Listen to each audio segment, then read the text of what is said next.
The Magpies welcome back a fistful of premiership superstars for its round 2 NAB Cup clash against the massive underdogs Melbourne at Etihad. With two rookie coaches looking for bragging rights, the inclusion of the Fab Five of Cloke, Pendlebury, Wellington, Reid and Maxwell to the unbeaten Pies lineup, a statement of pre-season intent. But it was the D's with all the intensity early.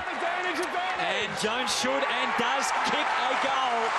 And Melbourne have started impressively here. Former skipper Brad Green would follow with another immediately before Pendlebury found Thomas in the forward 50. Daisy would kick that. The Pies' big target, Travis Cloke, would goal with his first touch of the footy in 2012. They're prime forward, and I guess you always keep an eye on how his kicking is. He improved so much last year. They'd busted out the paint for this one. It's only NAB Cup. The D's would extend their quarter-time lead to 9 after the break as Thomas prepared to fly. Thomas, no one near him.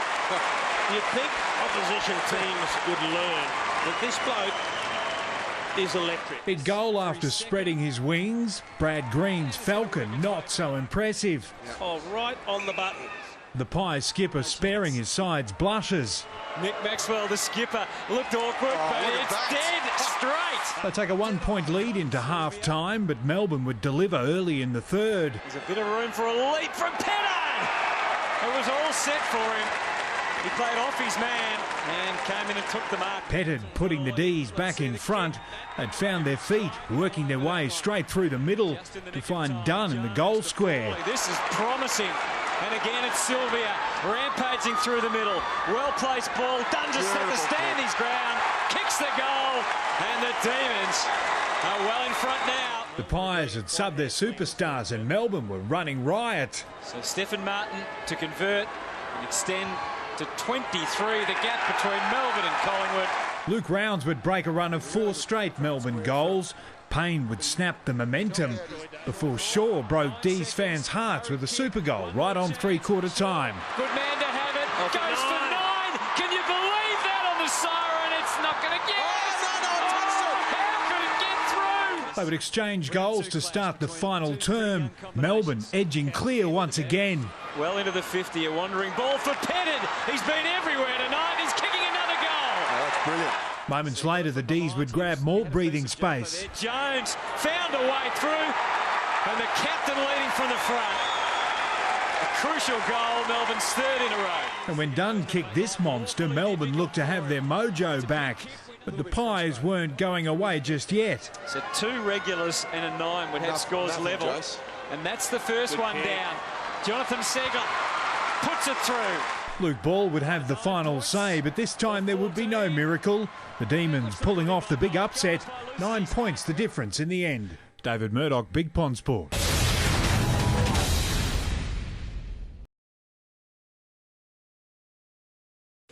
Yeah, no, look, we got some game time into young players. I thought, we introduced obviously some of our senior players that. With a 6-day break on the other side, we were pretty keen to get a half game into them and build them sort of through the NAB Cup. I think as has been highlighted already, the 2-2 impacts on that quite a bit. So it's sort of more about quarters and halves rather than percentage game time, because Trav comes in.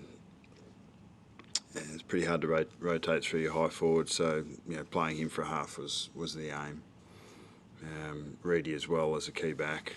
Generally the defenders are going to play sort of 95% game time anyway, but he was basically 100% game time and then out after half time. So look, we were pretty happy with the fact that we were able to get game time into our senior players, get exposure to to some of our younger players and get through injury free.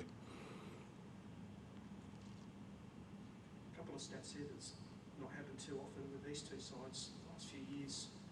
Them getting on top of you in the tackle count, I think also with contested possession. Just wondering what does that mean to you guys, from where you are in your pre-season? Yeah. They're obviously going to be coming at you 100 miles an hour. They're obviously coming at you at 1 million miles an hour because opposition. They're trying to really sort of make a point, I guess. Yeah, look, we had 50 more possessions, so we gave Melbourne more chance to tackle us than we really needed to in those conditions.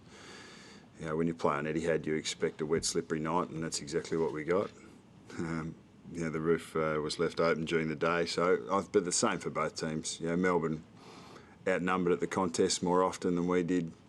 They smacked in harder than we did for contested ball, and you know, I think that's pretty much why you saw the contested ball and tackle count the way it was.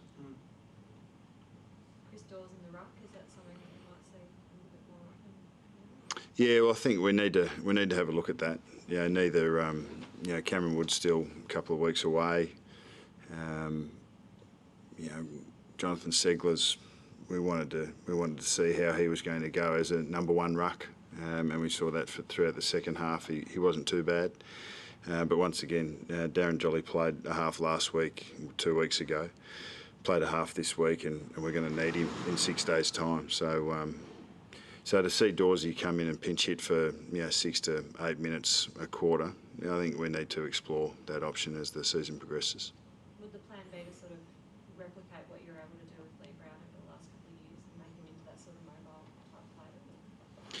Well, ultimately, you know, we were playing probably when you have a couple of key targets in Trav and Dawsey, and you have Lee Brown has played as a third sort of tall target in the forward line as that second sort of ruckman as well. Like, I think that early in the season you'll more than likely see us with 2 ruckmen. You know, whether it's Darren Jolly and Cameron Wood, or whether it's Darren Jolly and Jonathan Segler, whether it's Cameron Wood and John Segler, or obviously Jared Witts. You know, we see as a ruckman at some time, but Segler and Witts are going to be 2 players that still have to grow into the role. Wood's fitness is obviously something that we're considering. Darren Jolly's up and about, so he has our number 1 ruck mantle. But we'll definitely be exploring options for that second ruck role throughout the early part of the year. Who caught your eye of the younger players? Oh, look, I thought Tom Young for the most part was pretty good through that middle. I think his contested ball work and his tackling pressure was pretty good. I actually looked down when he passed that ball to Stephen Martin. That was good timing. But I did see it in the vision after that. But I thought Yagmore showed a little bit across that half back line again. Yeah, we had 18 players that played half a game today. So on exposed form, there were quite a number of young blokes that showed cameos. But I think what we showed, not just from our young players but our senior players, is that if your best efforts are 7, 8s, 9s out of 10s, that's all good. But when your worst efforts are 2s and 3s, and not 6s and 7s, that's when you get exposed. So, yeah, we weren't anywhere near our best footy tonight. Our best players didn't play their best footy. Our young players, as I said, were exposed and showed glimpses, but you need to be more consistent than that if you're going to win games of footy. Marty Clark's first game back. Yeah. Did you feel like you just sort of seamlessly back into the game? Yeah, I think Marty's got a bit of work to do, but I think he looked comfortable on the wing. At half back, you know, there's probably the way that the game is played these days, there's more pressure on the ball, so that's going to be Marty's challenge. He obviously is a pretty good user of it, but that was probably more like a wet weather, hard contested footy game, and it's probably thrown him in the deep end in that regard. But his run to come in the second half, his run was very good for us, and he's being introduced slowly as well. Any injuries for you guys? No, we came out of it pretty well. As I said, Cloak, Reid, Jolly, Wellingham, Swan. Got some Pendlebury, obviously first game through the NAB Cup, so it was good to see him there. And we've the clean bill of health out of this game is the most positive thing. One of the things that we wanted to get out of it, and we were able to achieve that. Harry not playing tonight, does he just need more time, or is it because of the 6-day break? Yeah, our schedule through the NAB is fairly well. It's not unique because other teams have got it, but you know, play your first game, then have 2 weeks into your second, then have 6 days and travel with your third. And you know, we're very focused on making sure we get the right amount of football into our players leading into round one, and that's been our main focus in our planning. You know, we were happy with our performances up in Sydney.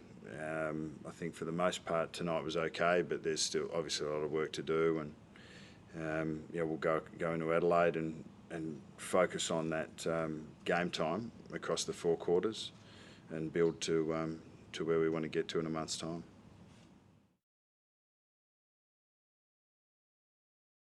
I thought we were a little bit better than last week. That was I suppose the challenge I put to these boys. That let's get a little bit better in NAB 2, both at structures and use of the footy, perhaps our intent. So yeah, I thought they did that. In fact, like you've beaten them in contested ball, you've out-tackled them, won the stoppages. Is that sort of what you're looking for? Does that mean a lot to you to do that against a team of Collingwood's class? Yeah, that's the way we want to play. So I don't think it matters, you know, who you play or, you know, whether, you know, what round it is. But the idea of the NAB series is to prepare for the home and away series, and you know, it's a new coaching group, so the boys are having different and new expectations, and it's good for them to experience that over the month.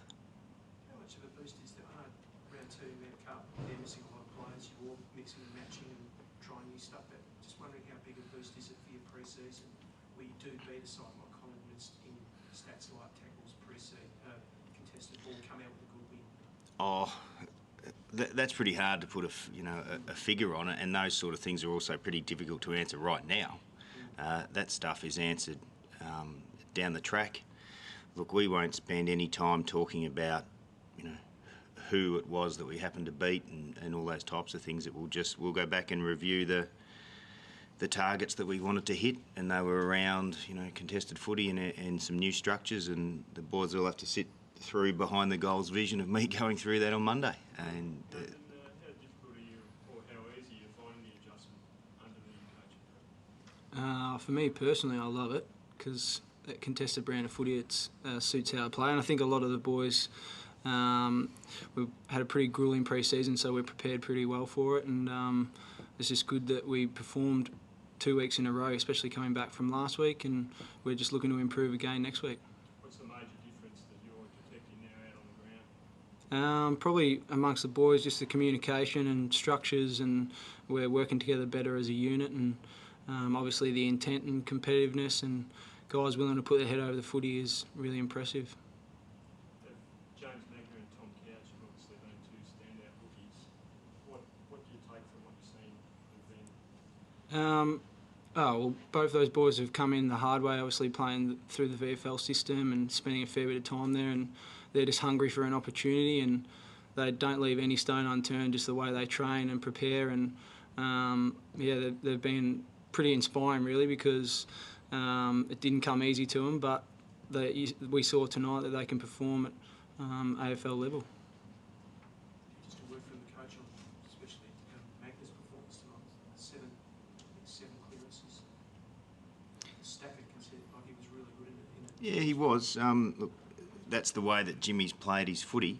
It has been, you know, in the VFL, which is a good standard, a very good standard of footy, but obviously it's not the AFL. And when you bring people into your footy club, in particular guys of that age, I think he's played senior footy for 6 years.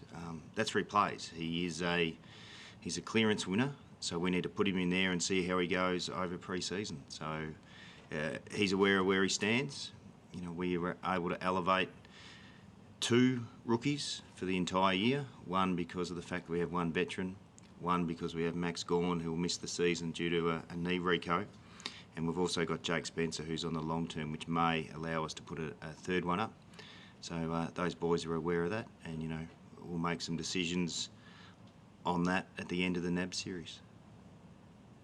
Mark, you're heartened by what you've seen, and how long is this process? I know it's probably always an ongoing process. Oh, look, Pete, yeah, I don't know how long it is. No one really knows that.